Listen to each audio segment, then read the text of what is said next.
Untuk mengetahui informasi terkini terkait kenaikan PBB di Cirebon, Jawa Barat, saat ini kita telah tergabung dengan Hari Saputra Gani, Wakil Ketua DPRD Kota Cirebon 1. Selamat siang Pak Hari dengan Bella di studio. Selamat siang Mbak Bella. Pak Hari, ini banyak yang bertanya-tanya tentunya, sebenarnya apa yang terjadi? Sudah berapa lama kebijakan kenaikan PBB ini terjadi dan apakah benar kenaikan ini mencapai 1000% atau 10 kali lipatnya Pak? Jadi begini Mbak Bella, jadi kalau konteks Kota Cirebon itu berbeda dengan konteks Pati. Kalau Kota Cirebon itu sudah berproses, memang waktu itu ada Perda 1 tahun 2024 mengenai ketentuan pajak daerah dan retribusi daerah. Itu karena turunan daripada PP 35 tahun 2023. Nah, memang kondisinya ada beberapa kenaikan yang sangat signifikan. Tapi lalu pada tahun 2024 kita DPRD dengan pemerintah kota sudah melakukan kajian-kajian dan kita sudah akan merevisi perda tersebut. Nah, itu sudah tertuang dalam berita acara juga bahwa kita akan melakukan perubahan peraturan daerah Kota Cirebon nomor 1 tahun 2024 tentang pajak daerah dan retribusi daerah perubahan nilainya yang akan dilaksanakan bulan September 2025 ini. Oke Seperti Pak. itu, Mbak Bella. Oke Pak Hari, ini sudah akan melakukan perubahan yang kemungkinan akan terjadi di bulan September. Tapi pertanyaan orang-orang terutama mungkin warga Cirebon ya, apakah memang kenaikan ini mendesak Pak untuk dilaksanakan? Karena kita lihat memang kondisi masyarakat terutama mungkin masyarakat Cirebon saat ini sedang tidak baik-baik saja. Kalau tadi ada di informasi sebelumnya mengatakan ada kemungkinan kenaikan juga paling kecil itu 150%. Nah, apakah memang kebijakan ini memang mendesak untuk dilakukan, misalnya untuk menutupi kebutuhan fiskal daerah? Jadi begini, Mbak Bella, artinya kalau Kota Cirebon itu perda sudah ditetapkan tahun 2024. Lalu setelah itu periodisasi yang baru DPRD kita langsung merevisi. Langsung merevisi perda 1 tahun 2024 yaitu tentang pajak daerah tersebut. Jadi kita memang DPRD Kota Cirebon, seluruh anggota DPRD-nya dengan pemerintah kotanya itu bersama-sama dengan rakyat, kita tahu betul bahwa rakyat sangat diberatkan dengan kenaikan ini. Oleh karena itu kita mengambil sikap langsung merevisi kembali.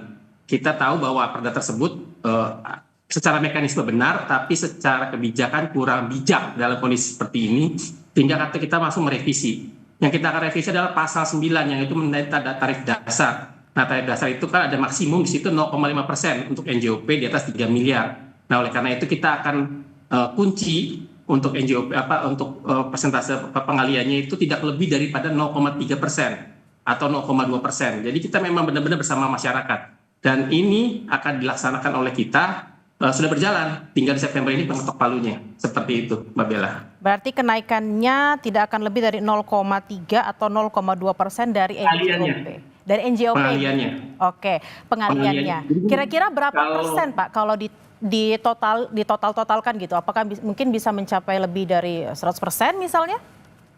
Jadi begini, ada dua hal. Satu, di perda itu mengatur tarif dasar, adalah pengalian dasarnya. Nah, untuk melihat besaran pajak itu, pengalian dasar berikut dengan NJOP-nya. Nah, NJOP itu berdasarkan appraisal. Nah, NJOP lebih mudah, artinya NJOP itu bisa namanya menggunakan keputusan wali kota, sesuai dengan namanya appraisal yang berlaku seperti itu.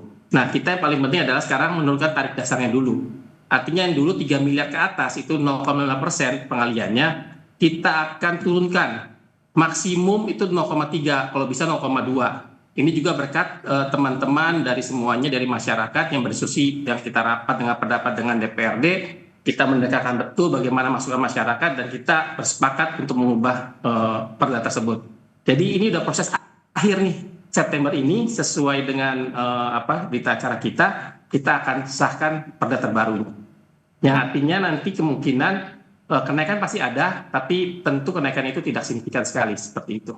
Nah Pak Hari, ini kan memang mau diputuskan di bulan September. Sejauh ini kan banyak warga yang juga ingin mengungkapkan aspirasinya, mendapatkan penolakan gitu ya Pak. Nah sejauh ini apakah warga juga dilibatkan dalam proses pengambilan keputusan dan apakah mereka juga sudah diajakin ngobrol gitu terkait dengan adanya kenaikan-kenaikan yang akan terjadi meskipun memang tidak sebesar yang ada informasinya sekarang? Jadi memang ini perjuangan bersama, ini perjuangan bukan sekedar perjuangan daripada teman-teman anggota DPRD, pemerintah Kota Cirebon, tapi ini perjuangan dari masyarakat Kota Cirebon. kita berapa kali rapat dengan pendapat dengan Paguyuban Pelangi, kita mengundang masyarakat, kita menerima masukan semuanya, dan akhirnya kita memutuskan untuk namanya mencari solusi terbaik. Jadi artinya ini perjuangan bersama-sama. Kalau Kota Cirebon, alhamdulillahnya mungkin akan ada sedikit beda pandangan, tapi tentunya kita mencari persamaan, kita merangkul seluruhnya, kita melibatkan masyarakat juga. Jadi sehingga sampai akhirnya proses hari ini berjalan dengan baik. Artinya begini, pada saat ada kenaikan, lalu juga pemerintah kota kemarin itu langsung membuat kebijakan, yaitu ada diskon. Diskon itu sampai 50%, itu guna untuk mengantisipasi daripada perda yang berlaku. Nah, oleh karena itu, di bulan September ini kita akan mengetok nih perdanya nih, merubah tarif dasarnya, sehingga di tahun 2026 itu menjadi lebih murah semuanya, seperti itu tarifnya. Nah, ini saya akan tunjukkan, ini keputusan DPRD Kota Cirebon mengenai tentang pembentukan peraturan daerah. Nah, di sini kita lihat di lembar terakhirnya mengenai tentang perubahan. Nah, perubahan atas peraturan daerah Kota Cirebon nomor 1 tahun 2024 tentang pajak daerah dan retribusi daerah perubahan nilai.